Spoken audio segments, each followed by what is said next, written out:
इस वीडियो का टॉपिक है आपका एटॉमिक साइज या फिर एटॉमिक रेडियस, दोनों सेम चीजें होती हैं। इसे समझने से पहले मैं बता दूं कि ये वीडियो 11th के लिए भी हेल्पफुल है। 11th क्लास में चैप्टर जो आता है पीरियोडिक प्रॉपर्टीज, उसमें ये टॉपिक है, उसके लिए भी हेल्पफुल है ये वीडियो।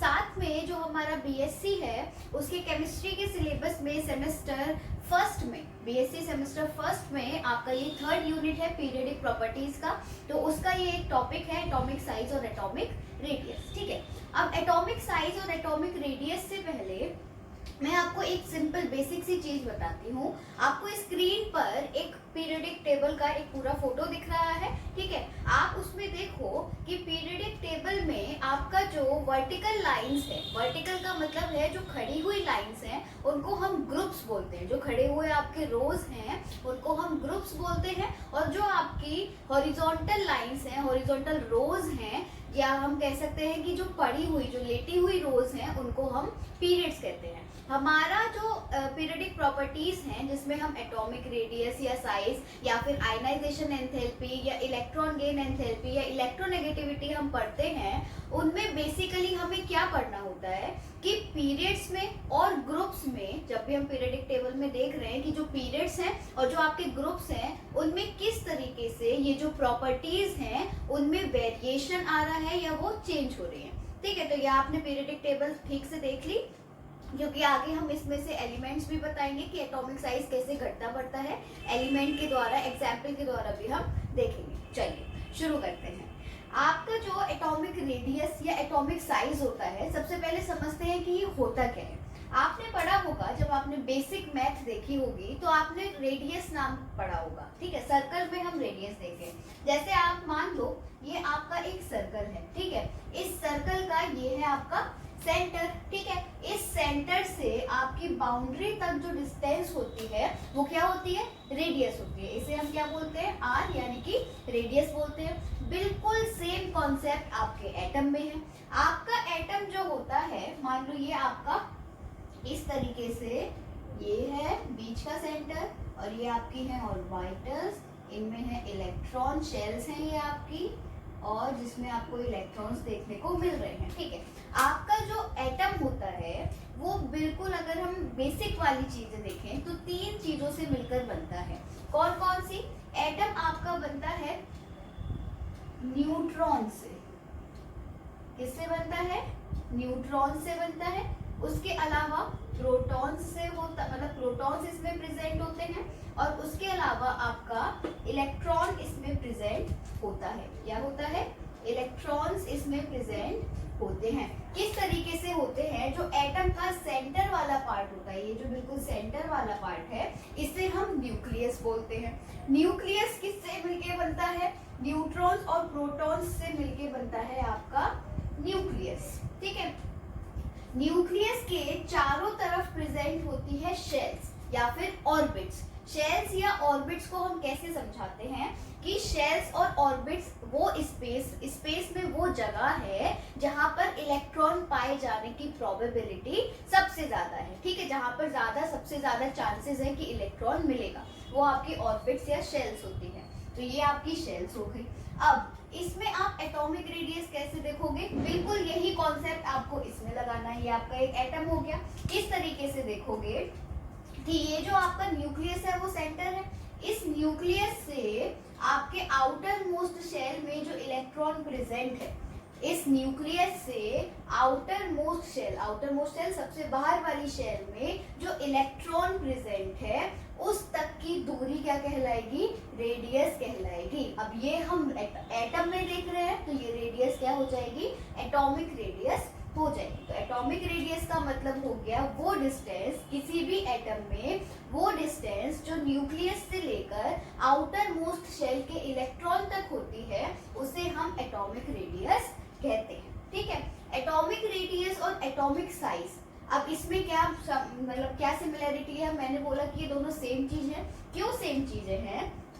इस रेडियस की मदद से ही तो आप साइज बता पा रहे हो सर्कल का, ठीक है। अगर मैंने बोला कि मान लो 5 रेडियस का आपका कोई सर्कल है, फिर मैंने दूसरा बोला कि आपका 10 रेडियस का कोई सर्कल है, तो इसी से तो आप बता पा रहे हो कि जो जितनी रेडियस है उसी से तो आप बता पा रहे हो। इसको मैं बड़ा बना देती हूँ, 10 वाला छोटा हो गया, इसको हम थोड़ा सा बड़ा बनाएंगे, ठीक है। तो जितनी ज्यादा रेडियस होती है उतना ज्यादा हमारा साइज होता है। तो एटॉमिक रेडियस और एटॉमिक साइज भी सेम चीजें होती हैं। अगर किसी की एटॉमिक रेडियस ज्यादा है इसका मतलब उसका साइज भी ज्यादा होगा, उस एटम का साइज भी क्या होगा, बड़ा होगा। तो ये थी आपकी एटॉमिक रेडियस की सिंपल सी डेफिनेशन कि आप रेडियस एटॉमिक रेडियस को कैसे समझाओगे। अब जो एटॉमिक रेडियस है उसके अलावा आपको दो रेडियस और समझनी चाहिए।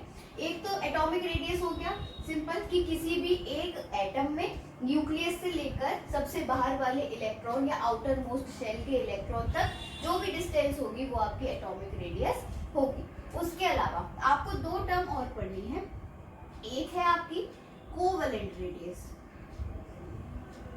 एक है आपकी कोवेलेंट रेडियस, ठीक है, और दूसरी है आपकी वंडर वॉल रेडियस। दूसरी है आपकी वंडर वॉल रेडियस। देखो इनको समझते हैं कैसे कैसे होता है। सबसे पहले कोवेलेंट रेडियस समझने से पहले आपको ये पता होना चाहिए कि कोवेलेंट बॉन्ड कैसे बनता है। कोवेलेंट बॉन्ड कैसे बनता है, अगर किसी को पता हो तो मेरे बताने से पहले कमेंट सेक्शन में बताओ, या सोचो मन में कि क्या होता है आपका कोवेलेंट बॉन्ड। देखो मान लो कि आपका जो ये है आपका, हम होमो वाला लेते हैं, ठीक है। मान लो ये एक एटम है और मान लो ये दूसरा एटम है। इसने एक इलेक्ट्रॉन दिया और इसने एक इलेक्ट्रॉन दिया और दोनों की शेयरिंग से जो बॉन्ड बना वो क्या होगा, कोवेलेंट बॉन्ड होगा। मतलब कोवेलेंट बॉन्ड एक ऐसा बॉन्ड होता है जब दो एटम्स बराबर इक्वल नंबर में इलेक्ट्रॉन्स देते हैं तब वो जो बॉन्ड बनता है वो कोवेलेंट बॉन्ड कहलाता है। अब कोवेलेंट रेडियस भी कहाँ लगेगी, जहाँ कोवेलेंट बॉन्ड बन रहा होगा। कोवेलेंट बॉन्ड कहाँ बनता है, किसी मॉलिक्यूल में बनता है। तो कोवेलेंट रेडियस क्या होती है, मान लो आपका फॉर एग्जांपल आपका मॉलिक्यूल है Cl2, ठीक है, मैंने मॉलिक्यूल ले लिया Cl2 एग्जांपल के लिए। कोवेलेंट रेडियस मान लो ये आपका है एक Cl का एटम, ये इसका बीच का न्यूक्लियस, और मान लो ये है आपका दूसरा Cl का एटम और ये इसका न्यूक्लियस, ठीक है। ये बीच में ओवरलैपिंग दिखाते हैं, जो बॉन्ड बनता है उसे हम ओवरलैपिंग से ही तो दिखाते हैं कि इसकी ऑर्बिट और इसकी ऑर्बिट ने आपस में ओवरलैपिंग करी है जिससे हमारा बॉन्ड बना है। तो ये एक Cl का एटम है, ये दूसरा Cl का एटम है, ये दोनों Cl के एटम आपस में कोवेलेंट बॉन्ड से जुड़े हुए हैं। अब क्या होगा कि इस Cl एटम के न्यूक्लियस से इस Cl एटम के न्यूक्लियस तक की जो दूरी है, पहली चीज इसके न्यूक्लियस से इसके न्यूक्लियस तक की जो दूरी है, जो डिस्टेंस है, ठीक है। दूसरी चीज मैं इसको लाइन दिखाने के लिए बस ऐसे मेंशन कर रही हूँ, इसका और कोई मतलब नहीं है, केवल लाइन दिखाने के लिए मेंशन कर रही हूँ, ठीक है। अब ये जो आपकी एक न्यूक्लियस से दूसरे न्यूक्लियस की दूरी है, इसका जो आधा होगा, इसका जो आधा होगा, इस पूरी डिस्टेंस का जो आधा होगा वो क्या कहलाएगा, आपका कोवेलेंट रेडियस कहलाएगा। ये R है, यहाँ नीचे COV लिख देती हूँ ताकि आपको समझ आए कि ये कोवेलेंट रेडियस है। तो कोवेलेंट रेडियस का मतलब हो गया जब दो एटम्स जो कि कोवेलेंट बॉन्ड से जुड़े हुए हैं, ऐसे एटम्स में मतलब मॉलिक्यूल बन गया, तो मॉलिक्यूल में दोनों एटम के सेंटर के बीच की जो दूरी होती है उसका हाफ, उसका आधा डिस्टेंस क्या कहलाता है, कोवेलेंट रेडियस कहलाता है, ठीक है। अब हमने एटॉमिक रेडियस समझ ली, कोवेलेंट रेडियस समझ ली, देन हमारी लास्ट है wonder wall radius. Wonder wall radius को हम कैसे समझते हैं, आपका जो ग्रुप 18 होता है या जिसे हम बोलते हैं जीरो ग्रुप या नोबल गैसेस जहाँ पर होती हैं, नोबल गैसेस अपने आप में स्टेबल होती है, ठीक है। तो उनका ऐसा कोई खास मन नहीं है, वो किसी से बॉन्ड बनाना नहीं चाहेंगी जब वो ऑलरेडी स्टेबल है, उनके आउटर मोस्ट शेल में 8 इलेक्ट्रॉन है, अच्छी खासी स्टेबिलिटी है, कोई बॉन्ड बनाने की उन्हें जरूरत नहीं। लेकिन अब ऐसा तो नहीं है कि किसी एनवायरनमेंट में केवल एक एटम प्रेजेंट होगा, है ना। ऐसा थोड़ी है कि आर्गन, मान लो नोबल गैस आर्गन है तो एक ही एटम आर्गन का होगा, ऐसा नहीं होगा, और भी एटम्स होंगे आर्गन के। तो जब नोबल गैसेस में हम देखते हैं तो अलग अलग एटम्स या अलग अलग मॉलिक्यूल्स के बीच जो हमारा इंटरेक्शन होता है वो वंडर वाल फोर्स के थ्रू होता है। ठीक है। और ऐसे ही मॉलिक्यूल्स में जो डिस्टेंस होता है उसका आधा वंडरवॉल रेडियस कहलाता है। अभी समझ लेंगे। देखो, मानो ये आपका एक मॉलिक्यूल है, ठीक है, और ये आपका दूसरा मॉलिक्यूल है, ठीक है, ये आपका दूसरा मॉलिक्यूल है।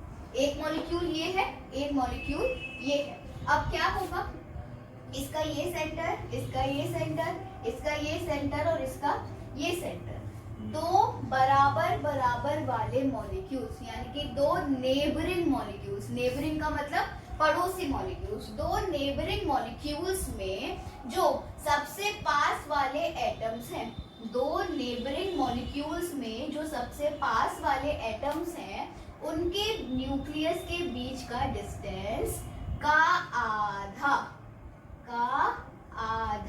क्या कहलाता है, वंडरवॉल रेडियस कहलाता है।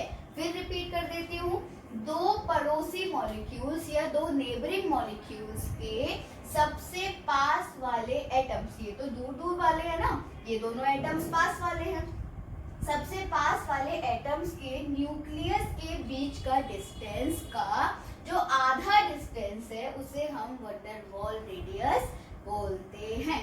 ठीक है, ये आपका हो गया कोवेलेंट रेडियस, वंडरवॉल रेडियस और एटॉमिक रेडियस। अब एटॉमिक रेडियस पे आते हैं वापस। एटॉमिक रेडियस जो है आपका, वो किस तरीके से आपके ग्रुप्स में बदलती है या किस तरीके से आपके पीरियड्स में बदलती है, वेरी करती है, क्या क्या वेरिएशन है, या इसे हम कहते हैं क्या ट्रेंड है। ठीक है, ट्रेंड क्या चल रहा है, तो उसके बारे में हम देखते हैं कि एटॉमिक रेडियस का क्या ट्रेंड है ग्रुप्स में और पीरियड्स में। ठीक है, अब आप कभी भी ग्रुप्स में किसी भी प्रॉपर्टी का ट्रेंड देखोगे तो हमेशा ग्रुप में अप टू डाउन चलोगे और हमेशा पीरियड में लेफ्ट टू राइट चलोगे। मतलब ग्रुप में आपको कैसे आना है, अप टू डाउन या टॉप टू बॉटम आना है, और पीरियड्स में आपको कैसे जाना है, लेफ्ट टू राइट जाना है, या उल्टा मतलब हिंदी में बोल सकते हो बाएं से दाएं जाना है। चलिए, आपका जो एटॉमिक रेडियस होता है, हमें क्या पढ़ना है, हमें पढ़ना है कि top to bottom in the group, और दूसरी चीज पढ़नी है left to right in the period. ठीक है, left to right in the period. अब इन दोनों में कैसे एटॉमिक रेडियस बदलती है, उससे पहले हमें एक छोटा सा कॉन्सेप्ट समझना है। छोटा ही है, पक्का छोटा है। ठीक है, छोटा सा कॉन्सेप्ट क्या है कि जो आपकी एटॉमिक रेडियस है वो किस चीज पर डिपेंड करती है, या ऐसे कौन से फैक्टर हैं जो एटॉमिक रेडियस को अफेक्ट करते हैं जिसकी वजह से ये घट रही है बढ़ रही है। तो ऐसे दो फैक्टर हैं जो आपके फैक्टर है जिसकी वजह से एटॉमिक रेडियस में चेंज हो रहा है। वो क्या है, दो फैक्टर हैं। एक फैक्टर है आपका नंबर ऑफ इनर शेल्स, और दूसरा फैक्टर है आपका न्यूक्लियर चार्ज। ठीक है, जब भी आपको बस ये दो चीजें याद रखनी है, जब भी आपकी इनर शेल्स की संख्या या नंबर ऑफ इनर शेल्स बढ़ेगा, इंक्रीज करेगा, तो आपका एटॉमिक साइज भी क्या होगा, इंक्रीज करेगा। ठीक है, जब भी नंबर ऑफ इनर शेल्स बढ़ेंगी तो आपका एटॉमिक साइज भी बढ़ेगा। ये किसका साइन है, डायरेक्टली प्रोपोर्शनल का साइन है, समानुपाती का साइन है। ठीक है, न्यूक्लियर चार्ज, जब भी आपका न्यूक्लियर चार्ज बढ़ेगा तो आपका एटॉमिक साइज घटेगा। क्या होगा, आपका एटॉमिक साइज घटेगा। मतलब अगर न्यूक्लियर चार्ज बढ़ रहा है तो एटॉमिक साइज घटेगा, या उल्टा हो सकता है कि न्यूक्लियर चार्ज घट रहा है तो एटॉमिक साइज बढ़ेगा। तो यानी कि न्यूक्लियर चार्ज और एटॉमिक साइज आपके इनवर्सली प्रोपोर्शनल है। ठीक है, ये दोनों चीज आपको याद रखनी है। अब समझते हैं कि ग्रुप में और पीरियड में किस तरीके से हमारा एटॉमिक साइज वेरी करता है या बदलता है। चलो, ग्रुप में जब हम जाते हैं तो क्या होता है, टॉप टू डाउन क्या हो रहा होता है। जैसे मैं फर्स्ट ग्रुप के एलिमेंट्स आपको लिखकर बताती हूँ। जैसे फर्स्ट ग्रुप के एलिमेंट्स हैं लिथियम, सोडियम, ये आपके फर्स्ट ग्रुप के एलिमेंट्स हैं। यहाँ ऊपर हाइड्रोजन होता है, लेकिन हाइड्रोजन को हम कंसीडर नहीं करते हैं, थोड़ा एक्सेप्शन वाला मामला है, उसे दूर ही रखते हैं। ठीक, अब देखो फर्स्ट ग्रुप का जो आपका एलिमेंट है, फर्स्ट ग्रुप के जो आपके एलिमेंट्स हैं lithium, sodium, potassium, rubidium, caesium और फ्रेंशियम, इसमें हमने देखा कि Li का एटॉमिक नंबर है 3, उसके बाद इसका है 11, उसके बाद इसका है 19, इस तरीके से बढ़ते जाते हैं। तो जो Li है 3 के लिए मैं क्या लिखूंगी 1s2 2s1, ठीक है।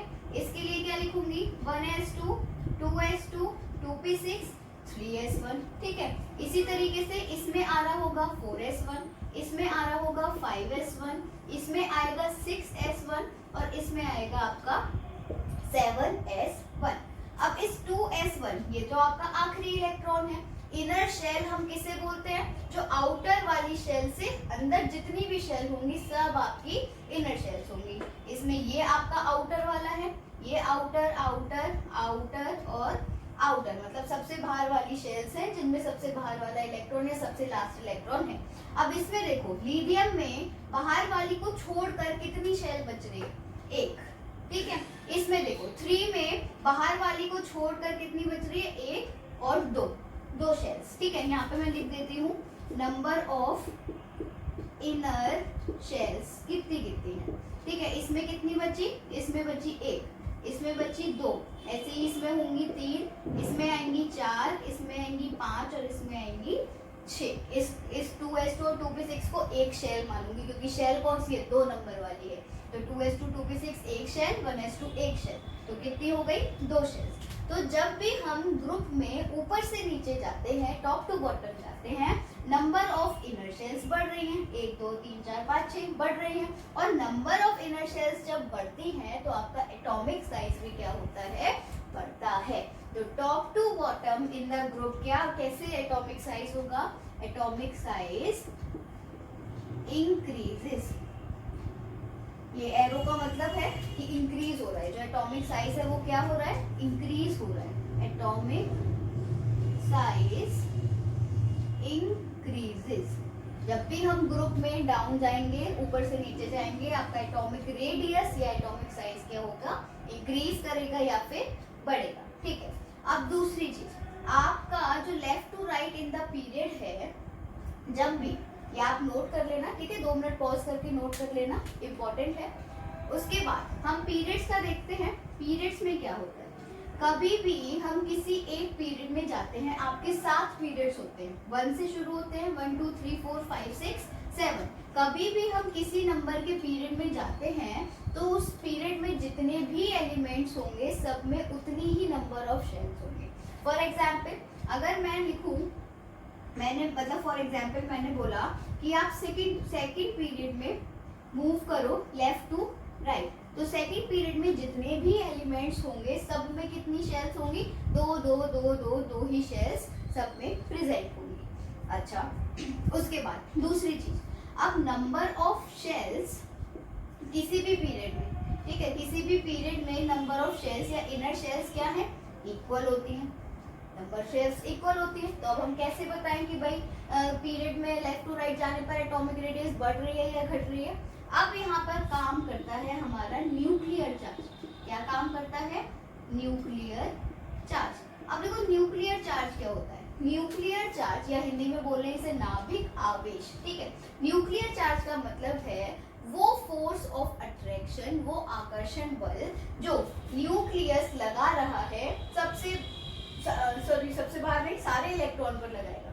तो न्यूक्लियस के द्वारा जो अट्रैक्शन फोर्स किसी इलेक्ट्रॉन पर लगाया जाता है ताकि वो खींचे उसे, तो उसी को हम क्या कहते हैं, न्यूक्लियर चार्ज कहते हैं।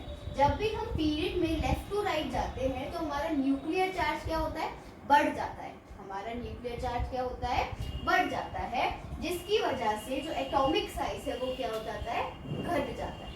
आपके पीरियड्स में लेफ्ट टू राइट जाने पर न्यूक्लियर चार्ज बढ़ता है, जिसकी वजह से जो एटॉमिक साइज है वो घट जाता है।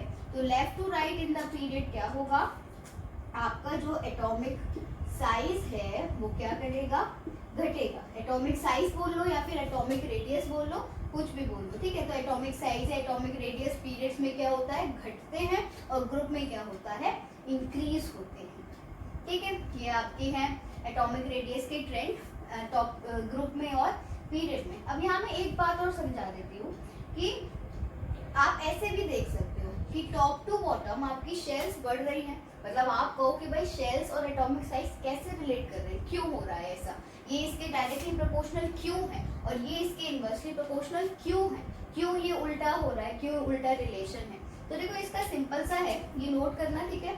इसका सिंपल सा एक लॉजिक है, वो मैं आपको समझाती हूँ।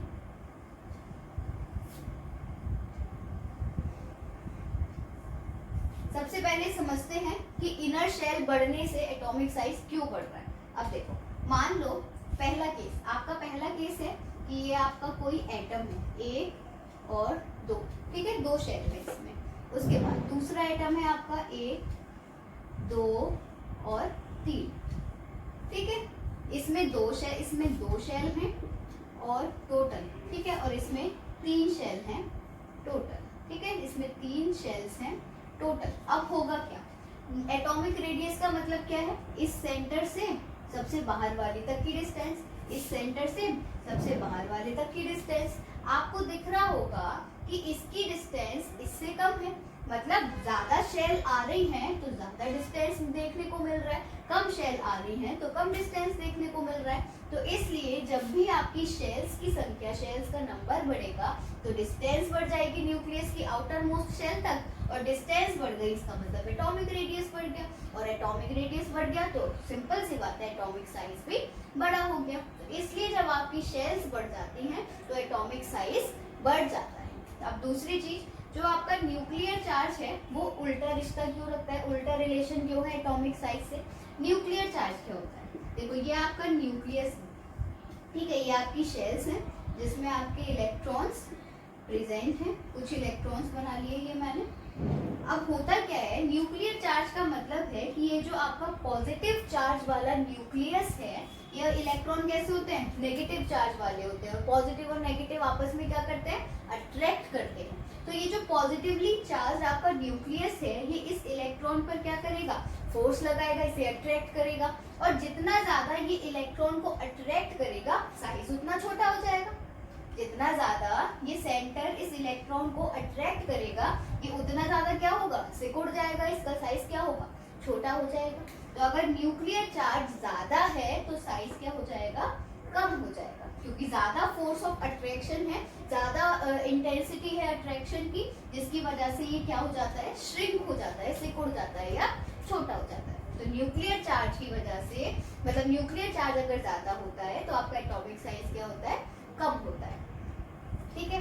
तो ये आपका एटॉमिक रेडियस और एटॉमिक साइज का पूरा कॉन्सेप्ट था। एक छोटा सा इसमें एक्सेप्शन होता है, मतलब वो लेंथेनाइड्स में होता है। आपका ये जो टॉपिक है ये एस और पी ब्लॉक के रेस्पेक्ट में है, मतलब जो मैंने पूरा समझाया है, लेकिन साथ में मैं आपको बता देती हूँ कि जो आपका ग्रुप 6, सॉरी पीरियड 6 और जो आपका पीरियड 7, ठीक है, इसमें क्या होता है, इसमें एक एलिमेंट है Zr, इसमें एक एलिमेंट है Hf, जिरकोनियम और हैफनियम।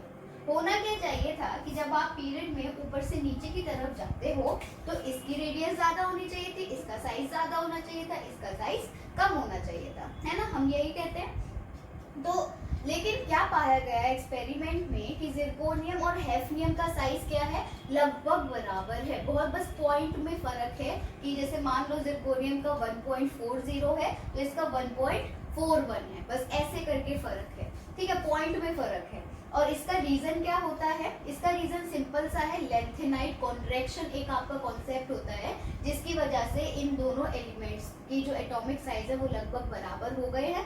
लेकिन होना क्या चाहिए था, क्योंकि हमारा ट्रेंड हमने देखा तो उस ट्रेंड के अकॉर्डिंग क्या होना चाहिए था कि हैफनियम का ज्यादा होना चाहिए था हॉफनियम का, और जिरकोनियम का कम होना चाहिए था। लेकिन एक्सपेरिमेंट जब करे गए तो पता चला दोनों का बराबर होता है, और रीजन क्या है, लेंथेनाइड कॉन्ट्रैक्शन है। वो टॉपिक हम यहाँ पर नहीं कर सकते, उसके एक अलग वीडियो ऑलरेडी है, और कहोगे तो मैं दोबारा भी बना दूंगी, ठीक है। तो ये आपका पूरा एटॉमिक रेडियस और एटॉमिक साइज का कॉन्सेप्ट था। आई होप आपको वीडियो समझ आया होगा। आपको और भी कोई क्वेरी हो इस वीडियो से रिलेटेड तो आप मुझसे कमेंट सेक्शन में पूछ सकते हो, या और कोई टॉपिक पर वीडियो चाहिए हो तो आप बता सकते हो। थैंक यू सो मच, और पढ़ाई करते रहो।